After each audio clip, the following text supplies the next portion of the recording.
हनुमान जी को तुलसी पसंद क्यों है? यह एक रोचक कहानी है। बहुत प्राचीन काल में आदिमाता सीता जी राम भगवान की पत्नी थीं।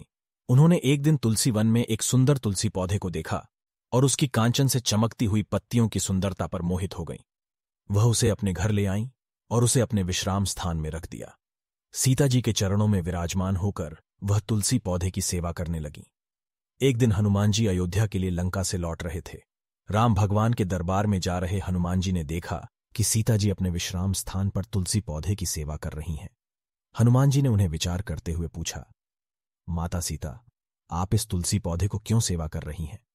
सीता जी ने मुस्कान के साथ कहा, हे हनुमान, यह तुलसी पौधा धर्म की अवतारिणी माना जाता है और वनस्पति राजा की तरह पूजा जाता है। इसे भगवान विष्णु की प्रिय पत्नी लक्ष्मी का रूप माना जाता है।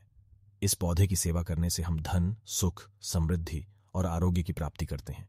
यह सुनकर हनुमान जी को बहुत आश्चर्य हुआ। वह तुलसी के पौधे के पास गए और अपने चरणों में तुलसी के पत्तों को स्पर्श किया। हनुमान जी ने विचार किया कि अगर यह पौधा सीता जी की प्रिय है तो इसका मतलब यह हुआ कि इसका सेवन भगवान राम की प्रियता में और उनके भक्तों की प्रसन्नता में बढ़ावा करेगा। इसलिए हनुमान जी ने तुलसी पौधे को अपने माथे में स्थान दिया और उसका सेवन रोजाना करने लगे। इसे देखकर तुलसी देवी बहुत प्रसन्न हुई और हनुमान जी को आशीर्वाद दिया।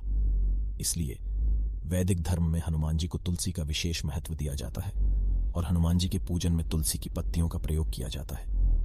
यह कहानी इस तत्व को दर्शाती है कि हनुमान जी तुलसी की विशेष प्रीति रखते हैं और इसे पूजा करने से उनकी प्रसन्नता मिलती है।